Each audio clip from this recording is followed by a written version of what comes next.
You're watching Untitled Chapter and we are in Kosovo.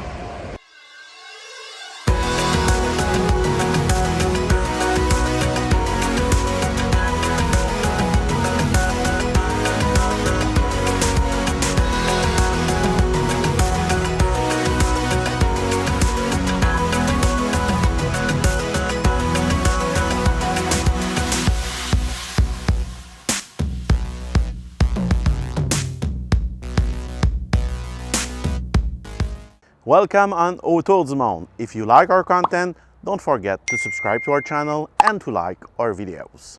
So today in that new episode of Untitled Chapter, we are in Kosovo. We'll visit a monastery, the city of Pristina and the city of Prizren. Today we are leaving the capital of Northern Macedonia, Skopje, for Kosovo. Located in the heart of the Balkans, Kosovo is a territory that was part of the former Yugoslavia. If you recognize the name, it's probably because of the terrible war in Kosovo between 1998 and 1999. As the country is kind of unstable, we'll be accompanied by a driver guide for this one-day journey. This small country of 1.6 million inhabitants was administered by the United Nations from 1999 to 2008, and since its declaration of independence from Serbia in 2008, it is still not really recognized as a sovereign state. Oh, by the way, the country's modern infrastructure is partly due to Americans and European funding.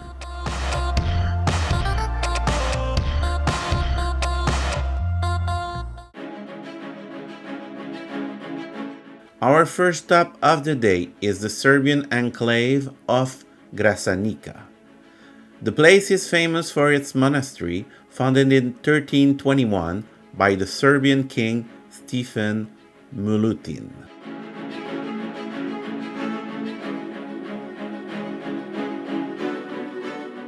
A little travel tip: wear pants, since as in any Orthodox monastery, a certain dress code is required. Small. Otherwise, you'll have to do as I did and adopt the Obi-Wan Kenobi style. The Gračanica Monastery, which has been a UNESCO World Heritage Site since 2006, is also on the list of monuments in danger due to the instability of the region. Today, it is still occupied by some 20 nuns, and after the Kosovo War, the Bishop of Raška and Prizren transferred his episcopal see there. After visiting the Serbian enclave, which has its own police force, we headed for the country's capital, Pristina, or Pristina if you prefer, about 20 minutes away.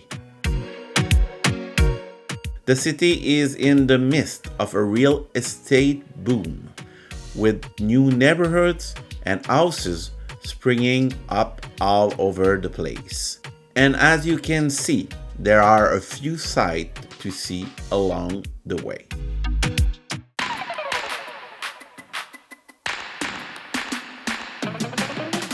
Welcome to Pristina, the capital of Kosovo.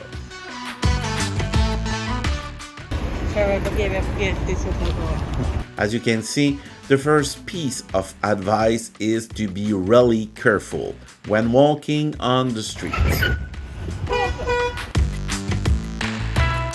Apart from this sunny situation, it's very easy to wander around the city of about 250,000 inhabitants.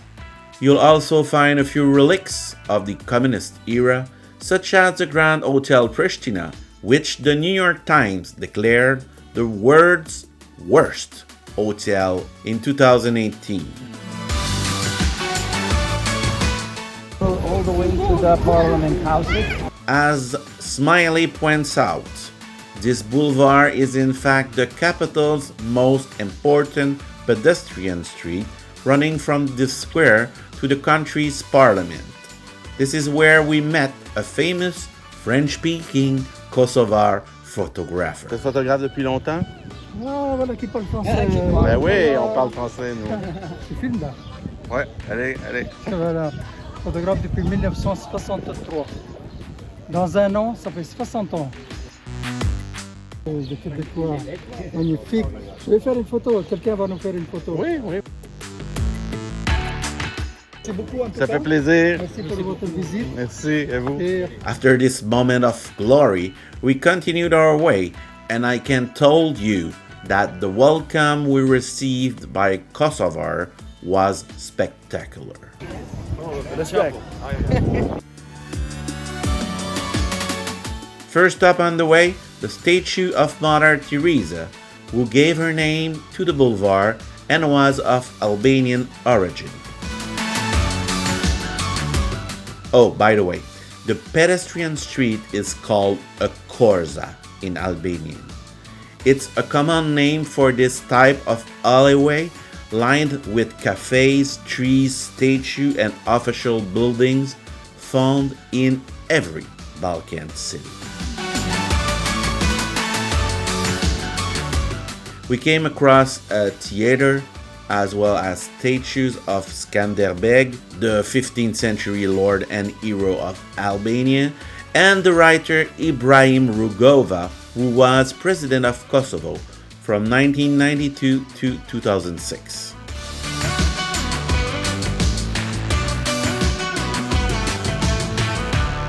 Continuing our tour of the city center, we once again bumped into a journalist who wanted to interview us and get our impression of Kosovo. It's a press. She wants to ask you a question. I'm short with time. Sorry, no, sorry. After seeing Adem Jashari Square, one of the founder of the Kosovo Liberation Army, we begin our tour by the historic quarter with its many mosques.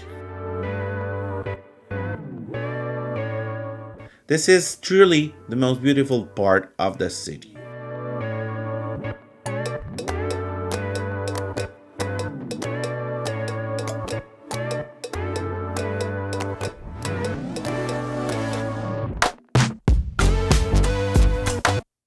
On the way, we even stopped off at a local bakery for a bit to eat.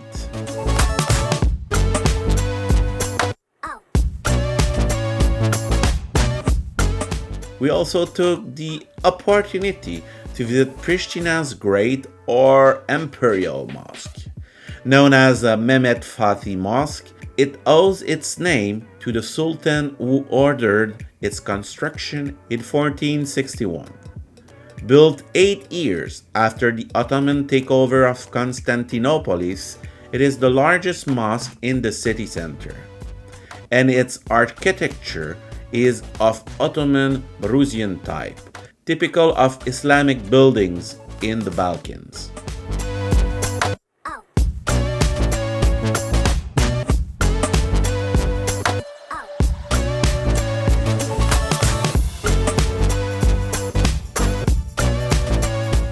We then moved into the Ethnographic Museum of Kosovo, housed in the Emin Gjiku complex, an 18th century cultural monument.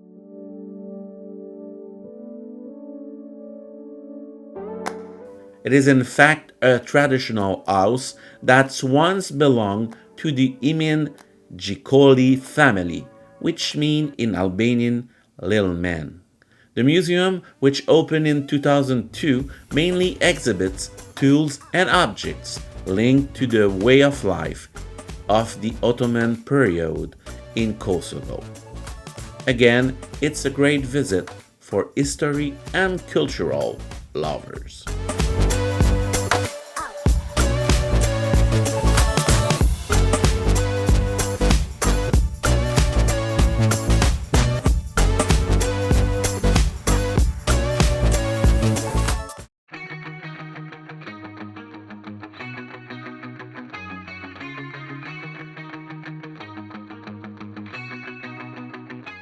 What more can be said about Kosovo? For the record, its population is made up of an Albanian majority and a Serbian minority. The territory has belonged to several different states in its history. First taken by Byzantium by Serbia in 1170, the territory was then occupied by the Ottoman Empire from 1459 and returned to Serbia with the Treaty of Bucharest in 1913, which put an end to the Second Balkan War.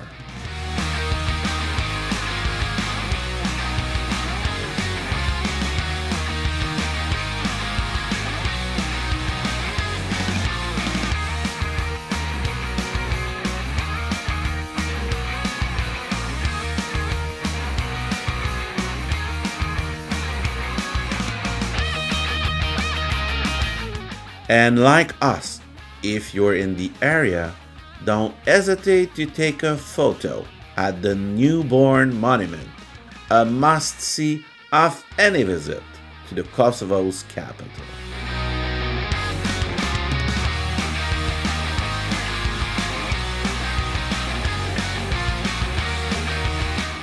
As for Pristina, while not a must-see destination, its eclectic look and welcoming citizens make it charming.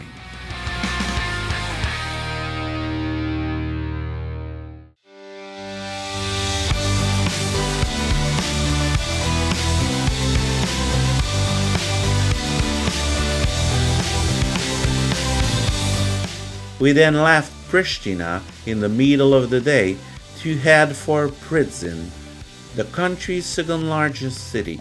The 90 kilometers journey takes around an hour and 10 minutes if there's not too much traffic.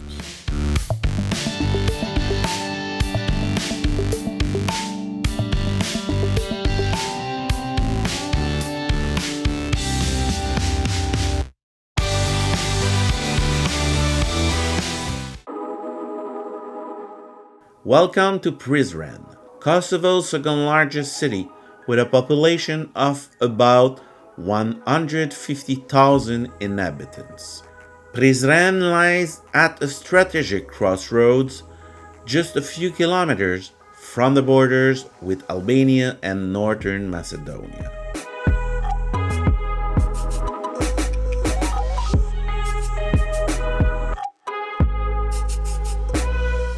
In addition to the 11th century Prizren fortress, the city boasts a number of exceptional heritage buildings.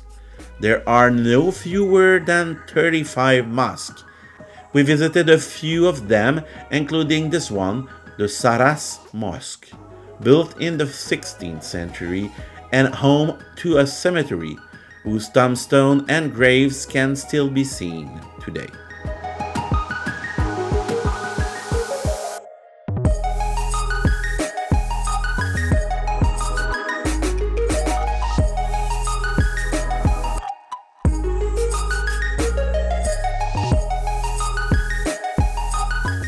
The area is very lively, and as we continued our journey, we crossed the old Ottoman stone bridge.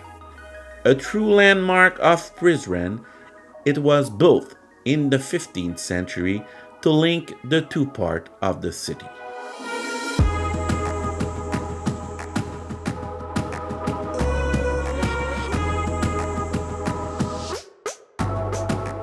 Here we are in the city's most touristic area, with this square featuring German-style building.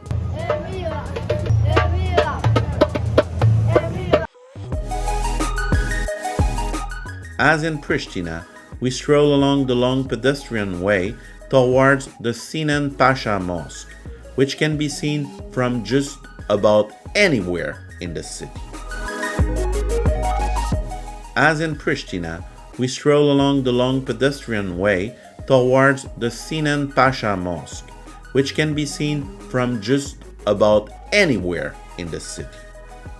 Can we go inside? Recently restored, the mosque was built in 1615 by Sofi Sinan Pasha, the Bey of Budim. It boasts a 43.5 meter high minaret. Inside, the wall and dome were decorated in the 19th century with floral motif and verses from the Quran.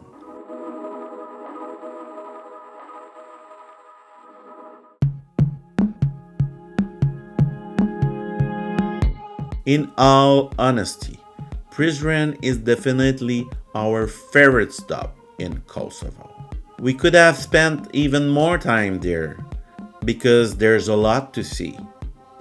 In fact, it's a very walkable town with a wealth of ancient churches and mosques to be seen all along the way. During our visit, we also stopped at the former St. George Orthodox Cathedral, which was burnt down during the 2004 pogrom against the local Serbs.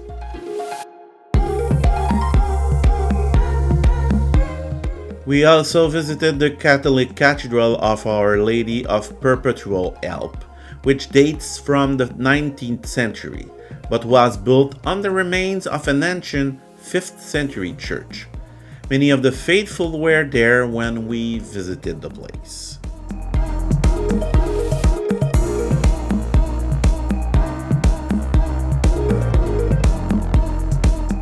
It is an interesting visit that testified to the fragile balance of this country, where several religious communities live side by side.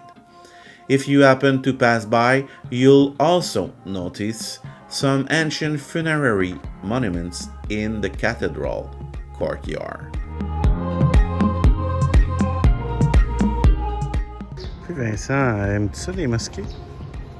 À la 7e de la journée, un peu moins. Kosovo de fond en comble aujourd'hui. Pour pas dire que... On pourra pas dire qu'on n'a pas vu que Non. ça.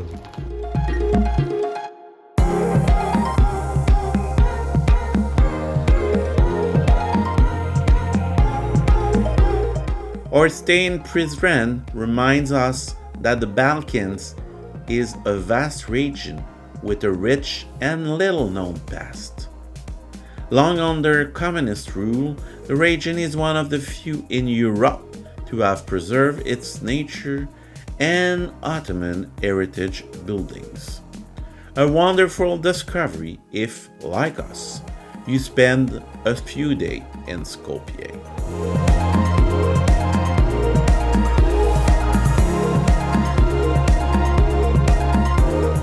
Of course, the call of the prayer is part of the local charm, even if less than 15% of Kosovo Muslims are practicing.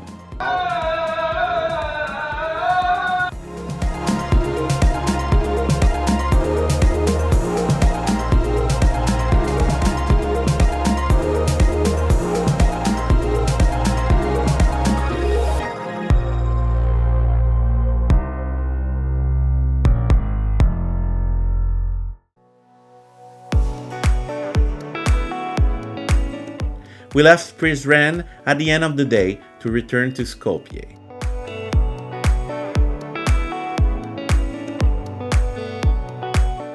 Because we didn't want to retrace our step and discover more spectacular scenery, we had been advised to take the mountain roads through the Shar Planina National Park.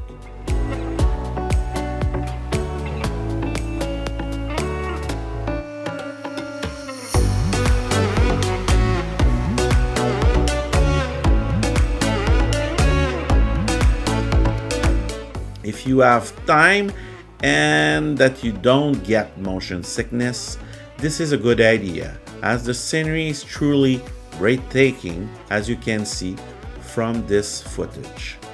But when you spend the day walking and can't wait to rest, the 105-kilometer trek, which take about 2 hours, will seem like an eternity. And if you suffer from motion sickness, like Hélène, the sneaky mountainous road is likely not to help you.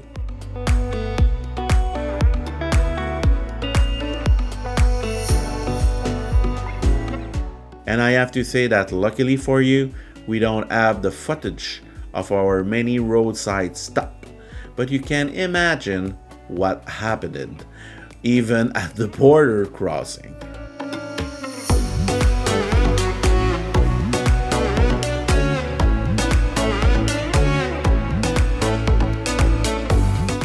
So we were very happy when we arrived in Skopje. 62.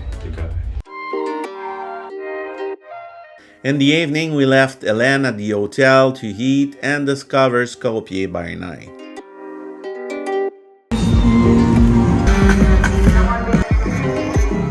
A real surprise, we were first treated to a show by a very popular local band. We then set off in search of a good local restaurant. Penses-tu que tu vas manger à ça ce soir? Ça doit être correct, hein? Avoir trop d'argent.